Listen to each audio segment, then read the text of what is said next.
FA, EFL and Premier League join forces in message to fans on worrying incidents.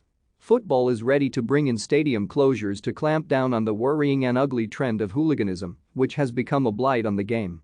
The Football Association will join forces with the Premier League, EFL and other organizations like the Professional Footballers Association and League Managers Association to put forward a united front against the growing crisis within the sport.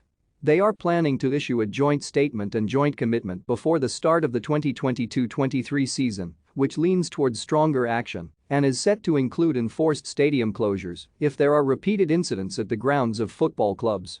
That is the ultimate threat after the ugly scenes which shamed football towards the end of last season, which included Sheffield United's Billy Sharp being head-butted by a fan who was later jailed after a pitch invasion during the playoff game with Nottingham Forest.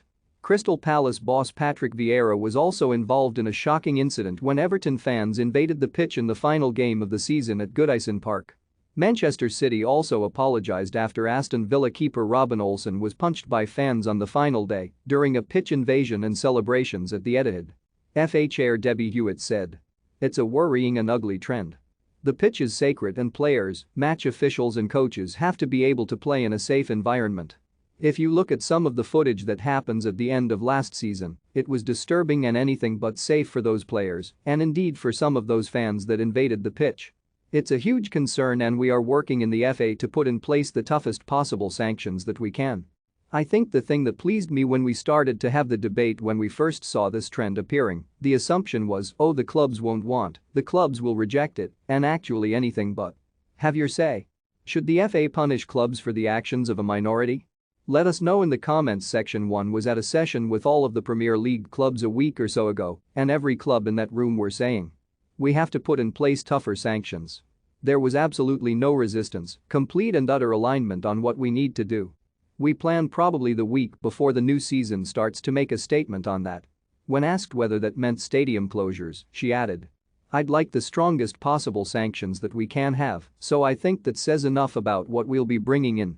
There were crunch talks at the end of the season after the trouble, and plans are also in place to increase stewarding. Clubs will use their own stewards to travel to away games to identify and spot troublemakers, plus also a push for more prosecutions, as pitch invasions are illegal.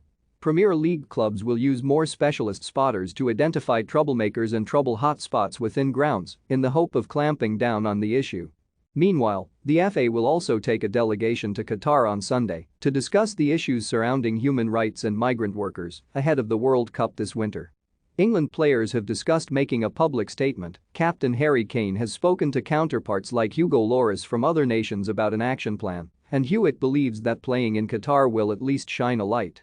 She added, "I think that responsibility comes back to a legacy, and there's a lot of talk before the tournament and where we can unite with other federations, and I do think that's important. Where it's united, we will stand to leave a legacy behind that shines a light on the issues.